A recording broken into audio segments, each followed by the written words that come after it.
Hey folks, are you in Patriot Myth territory? I heard a couple of things over the weekend that suggested we might be. So if you hear these things, take a step back. American chattel slavery was the original sin of the United States. Original sin. And then there was a promise of the original founding for an equal democratic society. Original sin of slavery, and there was a promise of America's founding. Whenever you hear either of those things, it's time to pause, stop dead in your tracks, because those phrases are red flags that you might be wandering into the territory of patriot mythdom, this fantasy land where sanitized feel-good narratives about America's founding thrive and obscure the uncomfortable truths that we need to confront. Hey friends, I'm Todd Sturmer. I teach public history at Johns Hopkins. I'm the film and digital media editor of The Public Historian, and I seem to now specialize in dismantling myths about the American Revolution. Whatever, I'll take it. So let's talk about two of the biggest signs that you're stuck in the Patriot mythology, or you're talking to somebody who is. So first, let's talk about why original sin misses the mark. The term original sin, it emerged in the 19th and 20th centuries, particularly after the Second Great Awakening, long after the founding, certainly, as a way to acknowledge slavery's foundational role in America's history, but it's a rhetorical sleight of hand.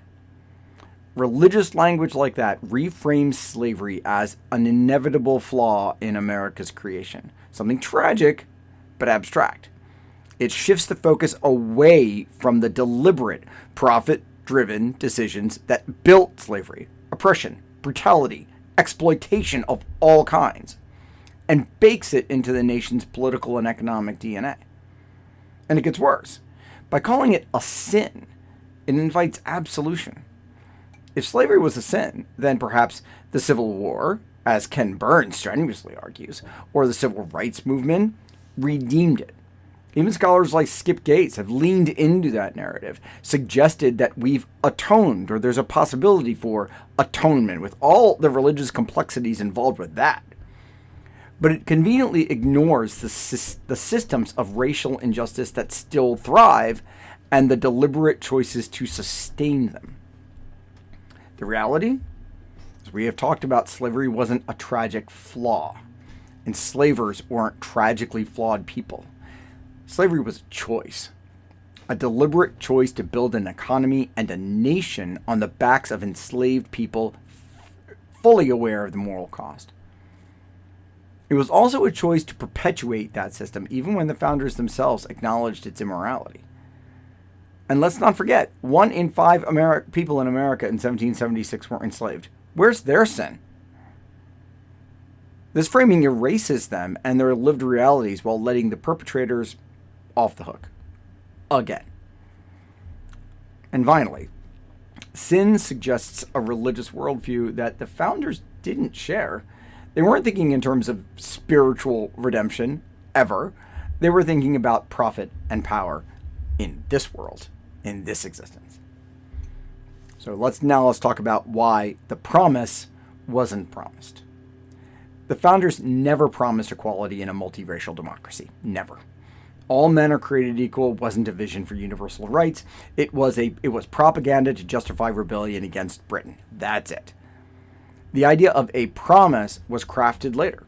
Again, 19th and 20th century, but particularly in the 19th century, by abolitionists like Frederick Douglass, and then politicians like Abraham Lincoln.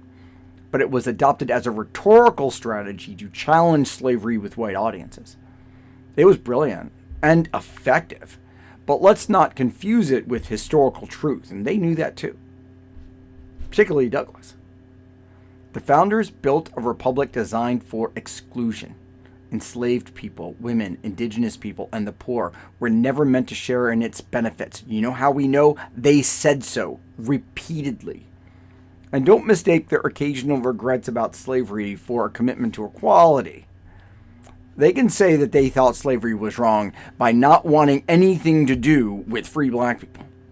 They envisioned a white ethno-state, created that white ethno-state, and explicitly rejected the idea of free black or indigenous people living alongside free white Americans, certainly in their lifetime where they lived. In the future, somebody else, maybe. For them, never. Universal equality was not their vision. It was imposed on their words by those who fought to expand the meaning of freedom, for all kinds of great reasons. But giving the founders credit for abolitionist ideas isn't just bad history. It shapes harmful, toxic identities that are rooted in white supremacy. And so why does all this matter, particularly for public history, for the work that we do? Now, the heritage industry often serves as the founders' PR team, but public historians can't afford to do the same thing. That's not our job. Our job is not to comfort white audiences. I'm not that kind of doctor. It's to challenge them. The myth of the founders as reluctant but visionary champions of equality is a barrier to understanding the real, hard, ongoing struggle to make this country live up to ideals it was never founded on.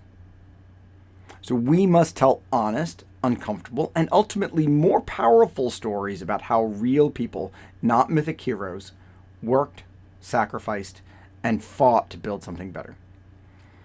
If we're going to be presentists, and we can be, as our critics claim, sure, we should be presentists in the messy reality of 1776 and 1787. We need to be in their present, their context, and then bridge the gap to our present.